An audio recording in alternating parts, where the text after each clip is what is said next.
ini saya hari ini berkunjung ke Pasar Serdang ya di Kemayoran.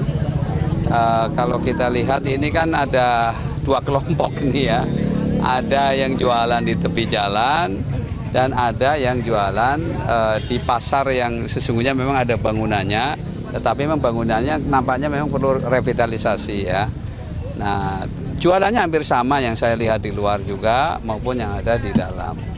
Nah, keluhan dari para pedagang sengaja kami datang ke sini supaya kami mendengar langsung ya apa yang jadi masalah ya.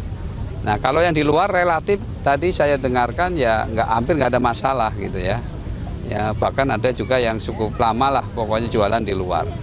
Nah, justru keluhan ini ada para pedagang yang di dalam ya, yang di dalam karena tentu karena di luar ada, maka banyak konsumen yang tidak berminat untuk masuk ke dalam.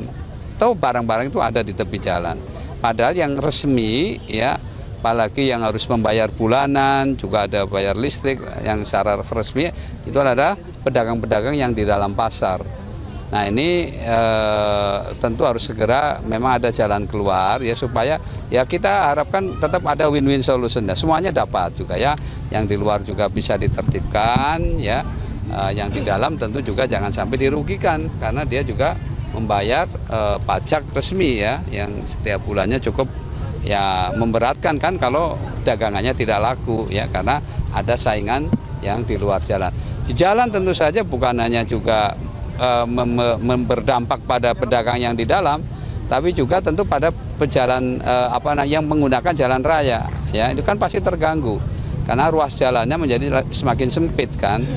Nah ini kan tentu tidak yang seharusnya bukan untuk jualan, tetapi faktanya sekarang ini jualan dan kita lihat sendiri itu mobil-mobil. Bayangkan kalau lagi ada mobil ambulan, tadi katanya konon tadi laporan ada ambulan yang terpaksa berjalan jadi lambat, bahkan akhirnya pasiennya ya tidak sampai ke rumah sakit ya, meninggal di jalan. Konon ya, ini yang dari laporan para pedagang di dalam.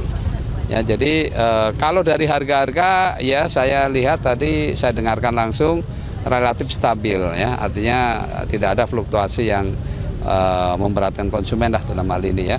Tetapi secara umum ya sebetulnya walaupun stabil tapi mungkin stabil tinggi kelihatannya karena dari survei yang ada warga Jakarta itu masih merasa terbebani dengan harga-harga bahan pokok terutama itu ya. Artinya masih dirasakan ya berat bagi warga Jakarta.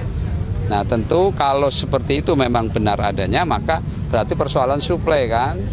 Nah maka ya tentu ke depan harus dipastikan suplai ke Jakarta ini lancar ya, sesuai dengan kebutuhan itu stabil, tapi stabil yang terjangkau tentunya, harapannya seperti itu. Pak Sus, ini kan kalau kita lihat sebenarnya masih banyak ya di Jakarta yang pasar tradisional bentuknya seperti ini, dan kalau kita berkaca di daerah BSD atau Bintaro itu kan sudah merambah jadi pasar modern ya. Dan dari Ridho sendiri itu ada niatan nggak sih Bang untuk mengubah semua pasar tradisional di Jakarta ini seperti jadi pasar modern gitu dengan rapi dan lain-lain? Betul ya, itulah justru nanti sasaran kita arahnya ke sana, makanya setiap pasar-pasar yang dulu kan terkenal pasar becek ya, padahal kan ya sebetulnya itu sebutan aja sih, sebetulnya kita akan revitalisasi. Ini pun memang sudah layak untuk direvitalisasi. Problemnya ketika mau merevitalisasi lahan penggantinya ini yang belum ada ya. Kan idealnya ada pasar, ada lahan yang dekat dari tempat ini kan. Nah ini problemnya nggak ada. Nah nanti kira-kira jalan keluarnya seperti apa? Apakah nanti mungkin bisa secara bertahap ya? Kalau mungkin saja bertahap kan berarti perlu lahannya nggak terlalu luas kan. Artinya secara bertahap pedagang itu nanti dikendalikan ya pembangunannya lah begitu, untuk supaya sebagian dulu yang keluar baru dibangun terus begitu secara bertahap. Apakah cuma pasti tidak efisien kalau yang seperti itu, tetapi ya itu konsekuensi ya, supaya masyarakat konsumen juga tidak terganggu, sebab kalau jauh pasti juga konsumen juga akan terganggu yang sudah terbiasa belanja di sini. Nah ini nanti pasti dikaji lah secara mendalam. Intinya tadi ya revitalisasi satu keniscayaan ya, satu keharusan ya, untuk supaya pasar-pasar yang ada ini nyaman juga ya dengan revitalisasi itu. Toh sudah pernah ada di Bintaro misalnya kan sudah terbukti juga pedagang kan tidak dirugikan juga ya.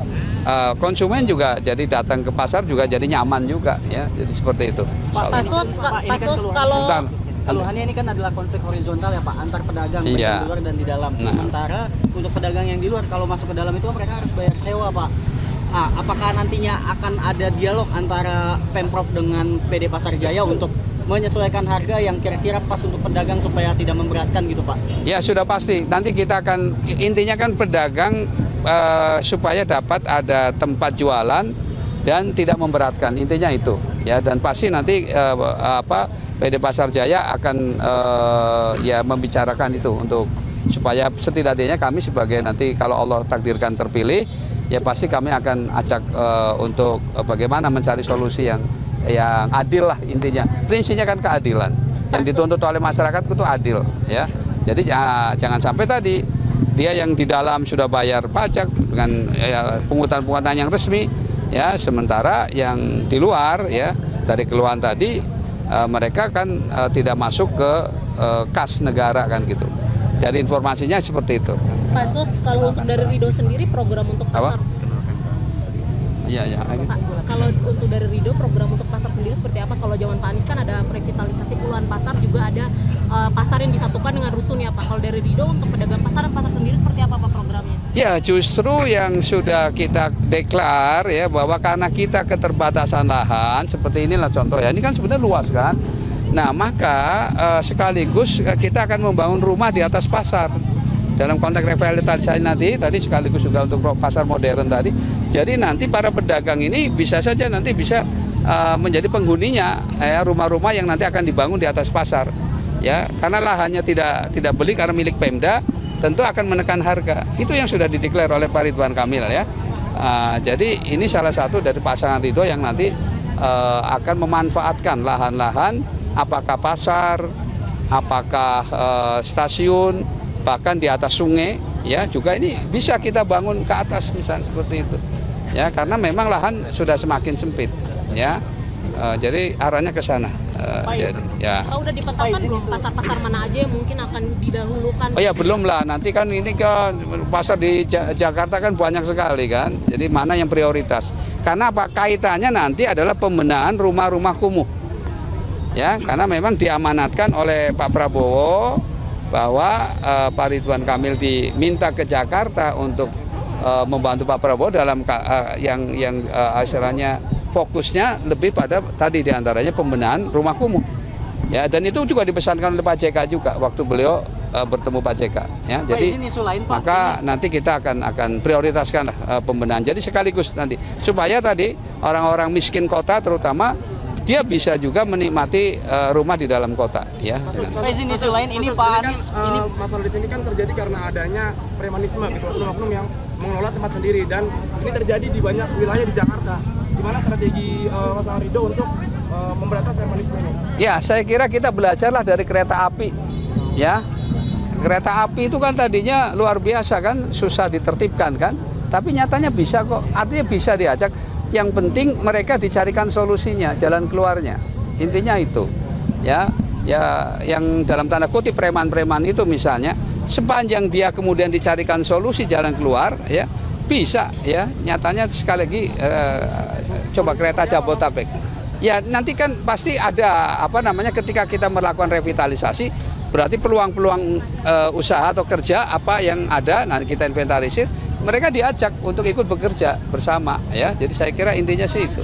Pak izin ya. Ini Pak Anies kan di Twitter sempat nge-share visi misinya Pak. Nah ini kemudian pasangan Ridho melihat ada yang selaras nggak sih Pak, yang kemudian ternyata sama nih visi misi Ridho dan visi misi Pak Anies gitu Pak. Ya kan gini, Pak Anies itu dulu kan didukung oleh PKS. Ketika menyusun program-program juga kan bersama PKS juga ya. Jadi ini Pak Ismail saksinya beliau kan yang menjadi anggota DPRD di Jakarta ya.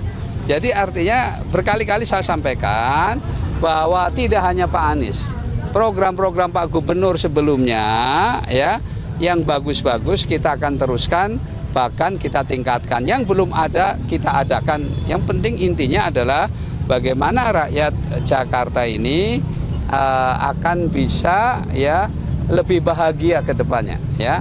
Ya, intinya itu ya. Nah, ini sekarang ini di samping saya ini ada Mbak Angki ya. Nah, Mbak Angki ini adalah jubir Ridho ya. Beliau itu ada keterbatasan ya, tetapi beliau semangatnya luar biasa ya, begitu. Mau ngomong? Silakan Bu. Menambahkan. Baik, terima kasih Pak Suswono. Melanjutkan pertanyaan tadi kita, salah satu visi, misi, dan gagasan unggulan dari pasangan Ridho ini adalah kami memberikan dukungan kredit tanpa bunga dan tanpa anggunan. Artinya ini kami mendukung UMKM, pelaku-pelaku mikro untuk bisa mengembangkan mereka mandiri secara ekonomi. Dan ini adalah sebagai salah satu solusi di mana pasangan Ridho termasuk Pak Suswono juga tadi sudah keliling di pasar ini, bahwa kita terus mendukung perekonomian kita, baik dari perekonomian Jakarta dan juga perekonomian personal dari para pedagang itu. Jadi ini adalah salah satu visi misi unggulan kami yang diterima oleh masyarakat pasar hari ini. Demikian, terima kasih. Tapi secara garis besar itu selaras, Mbak. Berarti maksudnya ada poin-poin yang sama antara visi Pak Anies dengan iya. Ada yang pasti kalau tujuannya untuk meningkatkan kesejahteraan masyarakat pasti ada titik temunya ya, karena intinya sama ya. Ya seperti tadi ya, bahwa kita akan usahakan terutama untuk untuk kredit mikro lah, yang antara 500 sampai 10 juta itu tanpa bunga ya. Itu bisa kita selenggarakan. Yang penting nanti ada berkelompok ya, misalnya 5 orang, sehingga kalau disetujui oleh 5 orang itu, misalnya salah satunya mau pinjam, nanti kita loloskan. Nah, kalau ada masalah tanggung jawab bersama ya, jadi seperti itu. Dan itu sudah dipraktekkan di Bandung, jalan ya, bisa. Jadi oleh karena itu insya Allah ini juga hal yang akan kita terapkan lah di Jakarta. Oke ya, cukup deh, terima kasih. Cukup banyak.